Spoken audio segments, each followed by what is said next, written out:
Bem-vindas todas às Conversas na Positiva da Seres. Hoje com o tema Infecções sexualmente transmissíveis. O que preciso saber? Com a nossa convidada, a doutora Joana Marinho Silva. Muito bem-vinda. Começo por agradecer a sua presença aqui nas nossas conversas. A doutora Joana Marinho Silva está a realizar a formação especializada em doenças infecciosas na Unidade de Saúde Local de Coimbra, atualmente no seu terceiro ano de formação. Acompanha doentes na consulta de PrEP, infectologia geral e, mais recentemente, de VIH. É autora e coautora de diversos trabalhos científicos apresentados em congressos. Está hoje connosco a Judite Corte Real, que já conhecemos, que vai colocar questões. Olá, Judite. A Judite é colaboradora da SES no apoio a mulheres infectadas com VIH. Está também connosco a Isabel Nunes, socióloga, fundadora Olá. e presidente da Associação SES. Olá. A SES é a primeira e única associação de e para mulheres afetadas pelo VIH em Portugal. Fundada em 2005, a SES encontra-se reconhecida como instituição particular de solidariedade social. A SES tem desenvolvido um vasto trabalho em prol da mulher positiva, um trabalho de pares, ativismo e prevenção. A SES acredita que a capacitação e o empoderamento da mulher é essencial para reduzir as suas vulnerabilidades, garantindo a sua dignidade e o respeito pelos direitos humanos, assim como a sua saúde sexual. Eu sou a Raquel Freire, sou a realizadora, faço as campanhas da SES desde que fui convidada pela sua fundadora, a Isabel, e estou aqui como facilitadora desta conversa. Vamos agora ouvir as questões para a doutora Joana. Olá, Isabel, queres começar? Olá, boa tarde e obrigada a todas e todos que assistem às nossas conversas. Obrigada, Raquel, obrigada, Judite, e um especial obrigado à doutora Joana Marinho pela sua generosidade e disponibilidade. Devido ao aumento significativo das infecções sexualmente transmissíveis, sobretudo em jovens em Portugal e não só, e também pelo facto de muitas vezes estas doenças serem assintomáticas, ou seja, sem sintomas, este é um tema necessário. E a minha primeira questão: o que são as infecções sexualmente transmissíveis? Por que este aumento e por que é importante falar sobre prevenção? Olá, primeiro queria agradecer o convite. Para mim é um prazer estar aqui a falar sobre este tema. Então, o que é infecções sexualmente transmissíveis? É exatamente o que o nome diz. São infecções que são transmitidas por via sexual. Por via sexual não é só o sexo vaginal. Pode ser por sexo anal, pode ser por sexo oral. Pronto, estas são as principais vias. Relativamente ao número crescente destas infecções, tem havido um aumento enorme e isto é por vários motivos. Um deles é porque existe o rastreio na consulta de PrEP das ISTs e, portanto, elas são diagnosticadas muitas vezes até assintomáticas. Existe também maior número de práticas de risco sem o uso do preservativo em Portugal. E se calhar há uma maior preocupação, sobretudo em alguns grupos de risco, em procurar ser rastreados de forma repetida. Digamos assim, existem várias associações em todo o país em que fazem estes rastreios de forma gratuita e, portanto, isso também pode explicar o maior número. Neste momento, nos últimos dados que tenho tido, nós temos um grande problema também aqui em Portugal para saber qual é que é o maior número de ISTs, porque isto implica haver uma notificação. E a notificação médica, porque muitas vezes existe um diagnóstico, existe uma suspeita, e, por exemplo, no centro de saúde, o médico medica, e bem, mas não há um diagnóstico microbiológico, digamos assim, pronto, e portanto esse grupo de doentes, não é, e de infecções, não são contabilizados, porque são suspeitas, pronto, eles sabem, é gonorreia ou clamídia, medicam adequadamente e o doente fica bem, pronto.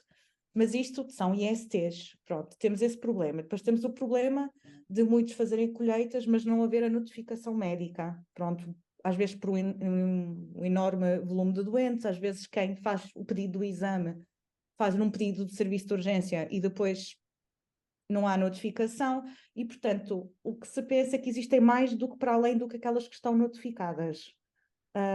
As mais frequentes atualmente é a gonorreia e a clamídia, mas o VIH não tem havido tantos diagnósticos como antes. Isto também pronto, se deve à PrEP, agora não vou estar a falar da PrEP. Pronto, isto tem tudo muito a ver com as práticas de risco, muito a ausência do uso do preservativo, sobretudo em práticas de sexo oral. Não sei se sabia mais outra parte da pergunta. Eu vou voltar um bocadinho atrás. Sim. Quando falou na transmissão, Sim. por exemplo, HPV não é preciso ser sexualmente transmitido, pode-se transmitir de outras maneiras, não é? Exatamente, o HPV pode ser feito, pronto, por via sexual, mas também pode ser por contacto direto. Aliás, algumas doenças que são sexualmente transmissíveis também há outras formas de transmitir. Por exemplo, a sífilis pode ser transmitido também da mulher grávida para o filho. Por exemplo, o HPV pode ser também por contacto direto. O herpes também pode ser por contacto direto com as lesões. O monkeypox também. A hepatite A, que não é uma doença sexualmente transmitível, mas o surto que houve agora recentemente teve a ver mesmo com práticas sexuais. Pronto, que a transmissão, pronto, é o fecal-oral, também não é propriamente por, pronto, um contacto propriamente direto, tem a ver até, pronto, tem a ver com contacto direto, mas não é propriamente pelas vias sexuais, quero eu dizer. A hepatite C é uma que a forma mais frequente até é por via endovenosa, mas muitos casos mais até recentemente diagnosticados de hepatite C têm até sido por via sexual. Por via sexual. É raro, mas pode acontecer.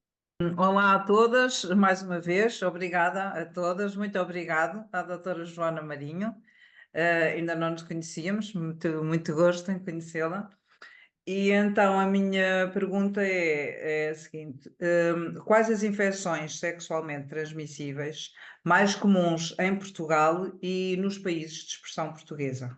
Então, em Portugal, as mais comuns são, sem dúvida, a clamídia e a gonorreia. Também há uma elevada prevalência de HPV, não tanto agora com a vacinação.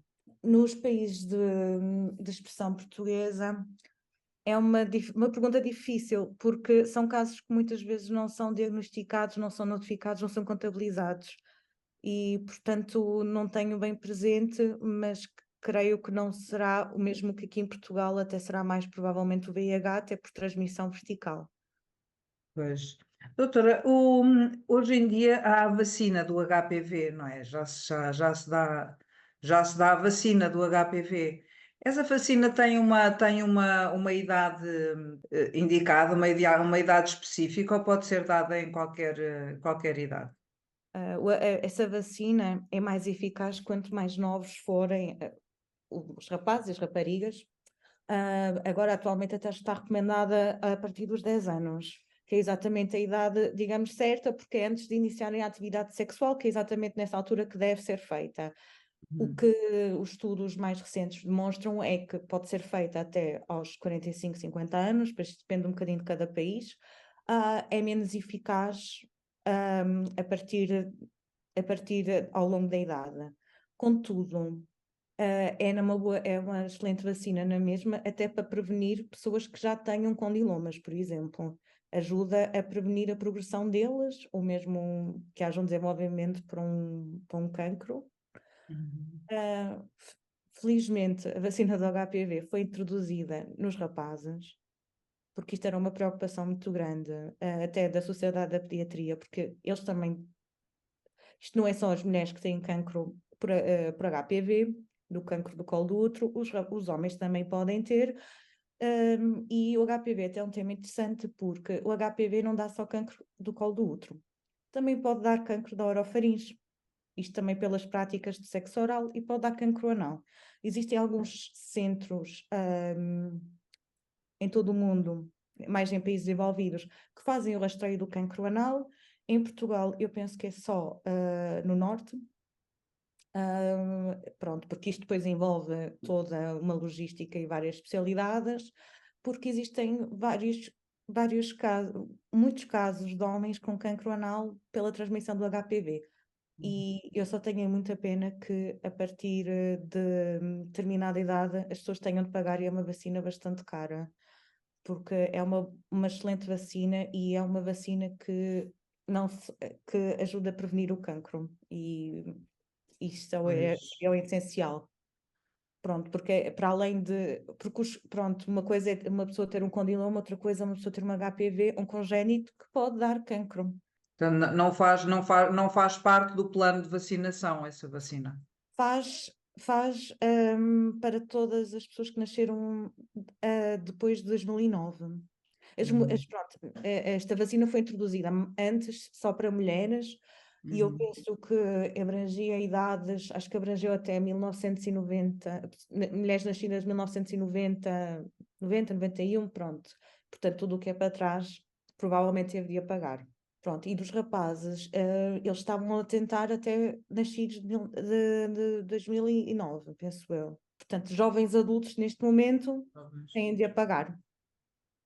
Obrigada, doutora. Existem infecções sexualmente transmissíveis mais preponderantes nas mulheres? E nas mulheres lésbicas? Existem. Porque aqui há duas questões. A clamídia e a gonorreia nas mulheres são menos sintomáticas, não apresentam sintomas em maior parte dos casos.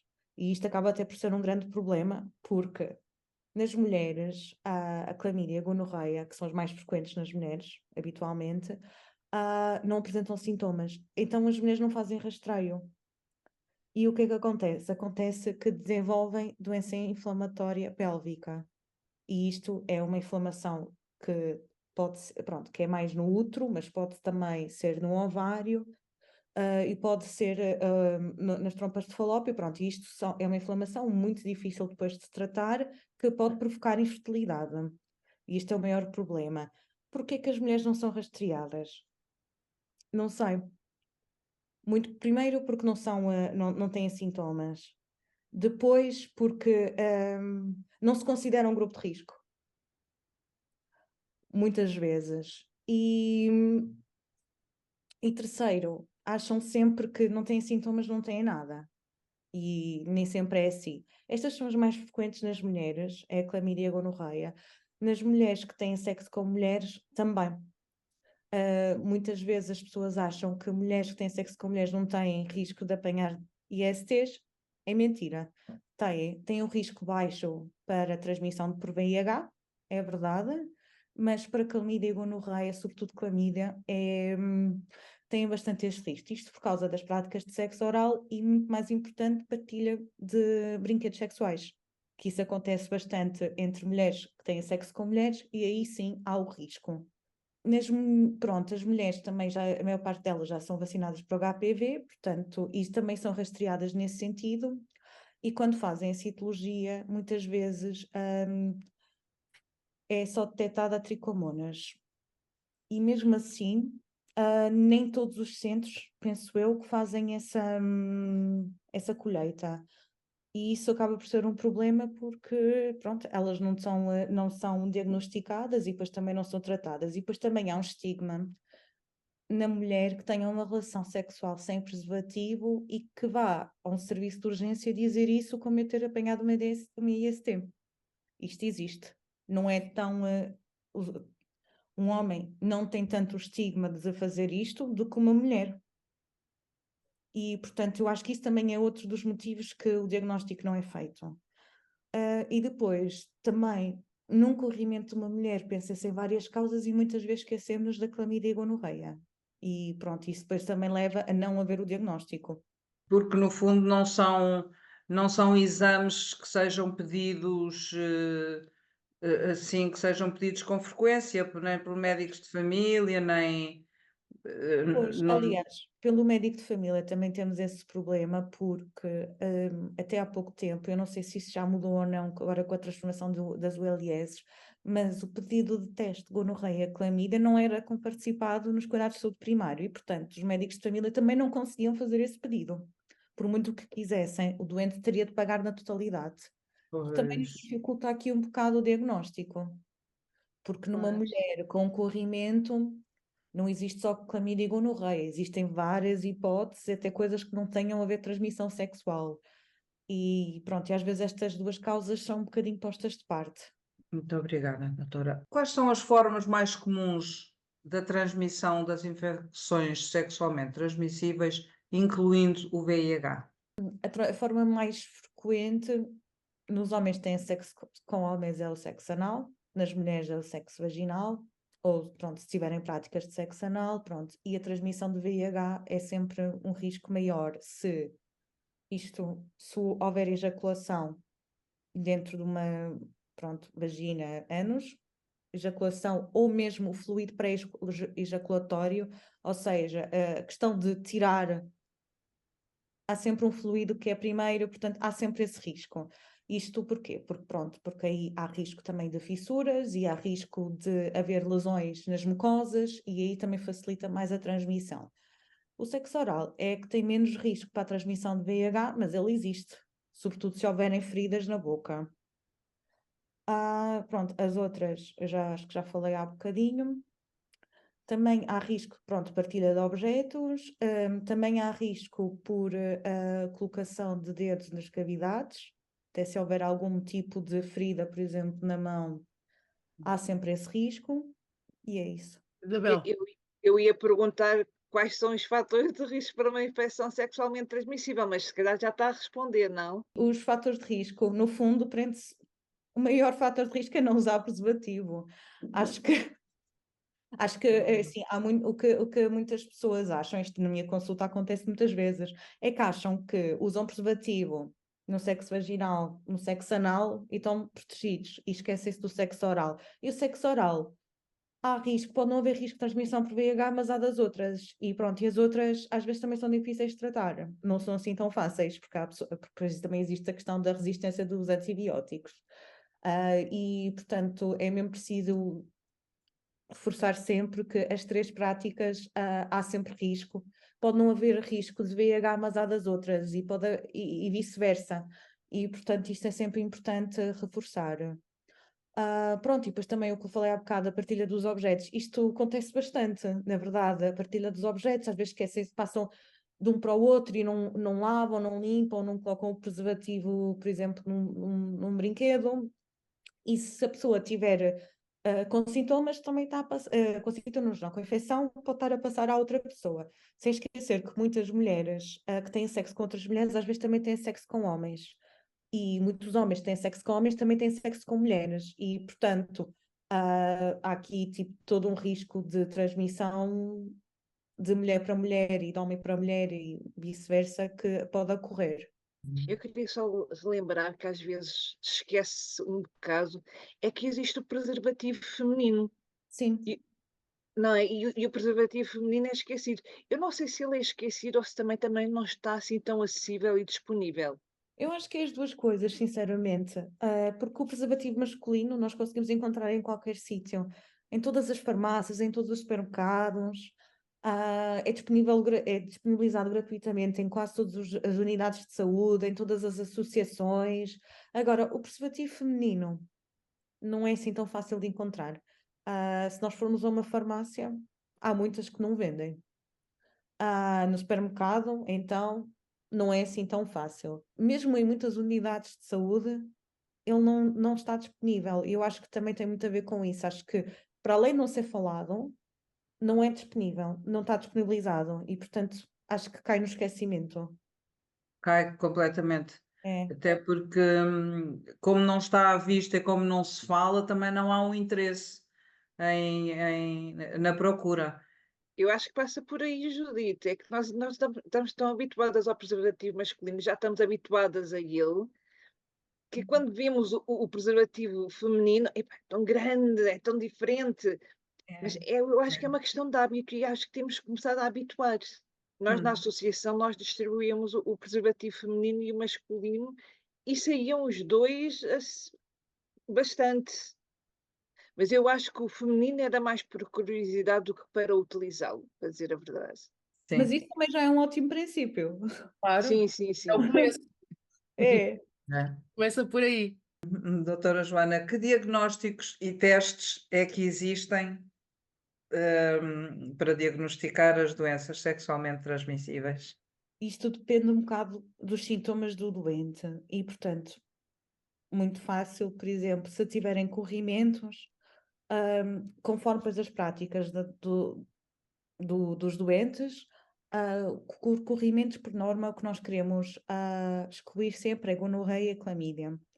E pronto, nós pelo menos o que nós habitualmente fazemos são zaragatoas da orofaringe, zaragatoas retais e um estudado uretral para uma colheita, para uma colheita. Depois aquilo é uma análise que se faz relativamente rápido no laboratório, 2, 3 horas, pelo menos no nosso caso. Pronto, que é para vermos a clamídia e a gonorreia. Para a sífilis, há duas formas. Se houver, depois da sífilis, depois é um bocado de cá a primária, a secundária e a terciária. Mas partindo do princípio que é uma primária, que é quando aparece uma lesão no pênis ou na vagina, habitualmente nestes dois locais, que é uma lesão assim vermelha, que não dói, normalmente é só uma lesão, pronto, aí há duas hipóteses.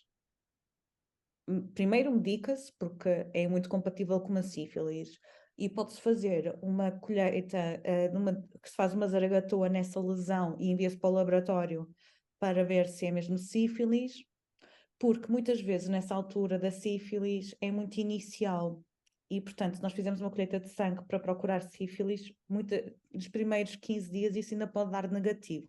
Acaba por ser um falso negativo, porque pronto, mas é o início da infecção. Mas depois para a sífilis podemos fazer o controlo por sangue. E depois existem dois tipos de testes.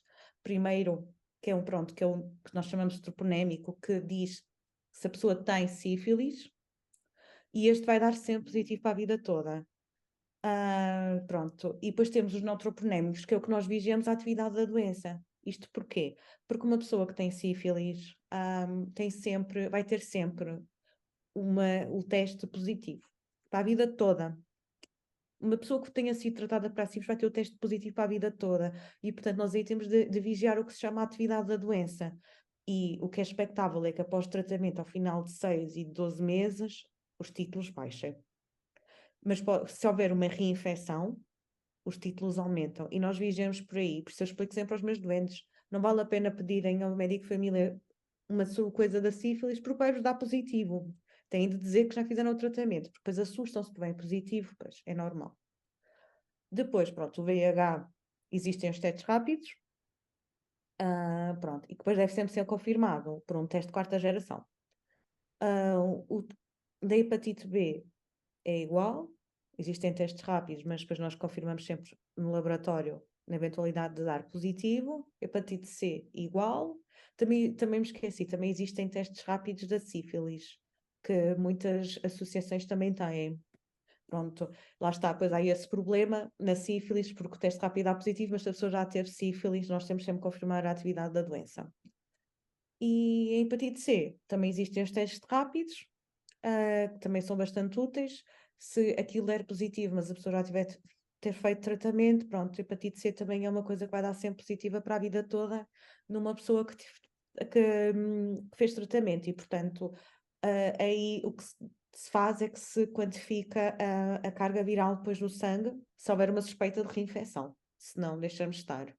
É um bocadinho como o VIH, não é? Também O VIH vai dar VIH sempre... também funciona assim, não é? Se fizer por muito bons que estejam os valores das análises, fazendo uma análise vai dar sempre Sim, positivo.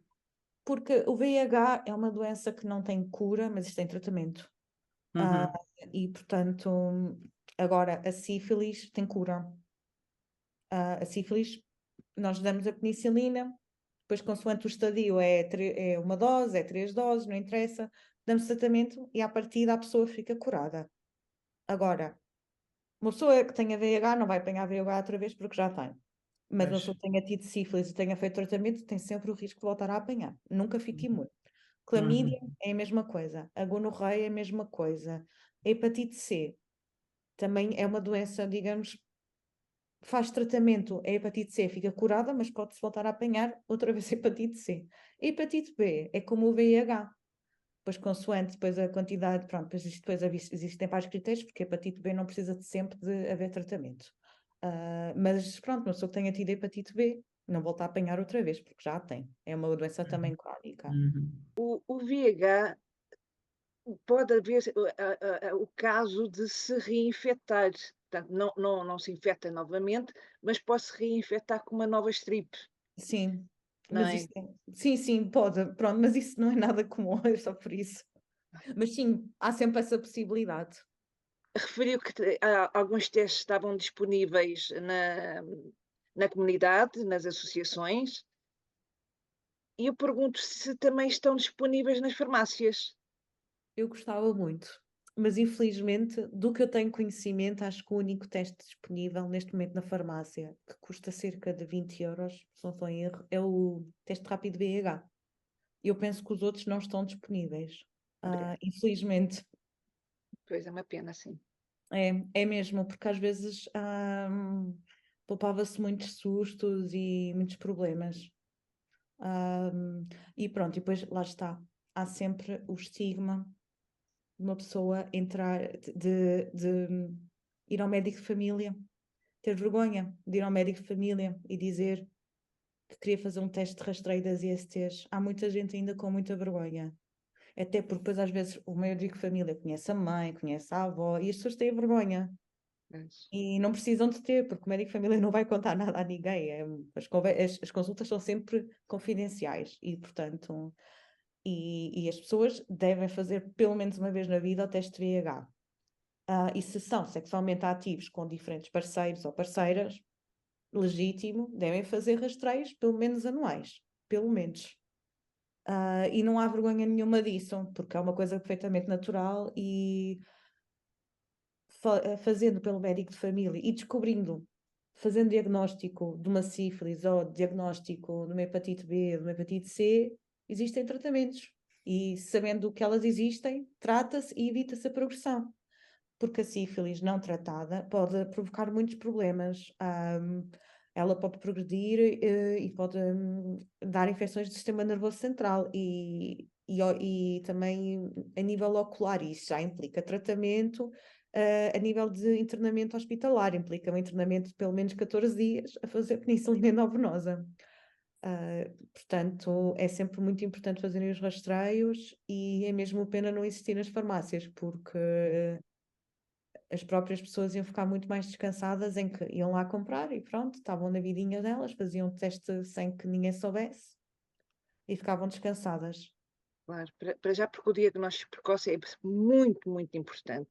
Em todas as doenças sexualmente transmissíveis, aliás, em todas as doenças, mas sobretudo nestas sexualmente transmissíveis. E não havendo essa disponibilidade nas farmácias, até podia ser mais abrangente. Não existe essa possibilidade das pessoas fazerem tão rapidamente o diagnóstico. Está-se a perder aqui uma oportunidade, acho eu. Pois está. É isso. E porque às vezes para pessoas que sejam mais envergonhadas, e sobretudo às vezes até, porque assim, nós estamos a pensar em cidades mais ou menos grandes, ou com uma comunidade académica também, mas pensando no resto do país, é muito mais difícil, sobretudo a nível do interior, então, em que há um estigma ainda maior, em que é muito mais difícil ter acesso a estes testes, se calhar indo à farmácia ia muitas vezes evitar complicações graves. E até isto, novamente voltando às mulheres, porque os homens têm sintomas. Os homens, a maior parte deles têm sintomas. Mas as mulheres não. E depois, às vezes, quando há estes diagnósticos, infelizmente, são em situações muito chatas, que é em contexto na consulta de infertilidade.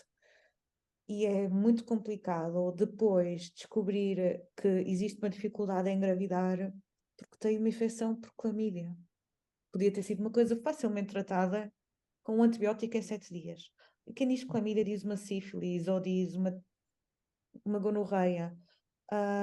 E pronto, e às vezes isto traz, este tipo de infecções às vezes trazem sequelas mesmo na parte da fertilidade, que são muitas vezes irreversíveis. E é mesmo, pronto, e daí é muito importante haver o rastreio e, sobretudo, das mulheres não terem vergonha de fazer os testes, porque é perfeitamente natural. O sexo faz-se a dois, portanto, não são só os homens que têm de fazer rastreios, mas também têm. Eu vou aproveitar esta deixa e vou agradecer muito à doutora Joana por esta conversa na positiva, tão viva, tão rica e tão importante, com a informação tão importante. Dizer exatamente a quem nos está a ouvir que informação é proteção, informação é empoderamento, informação é poder.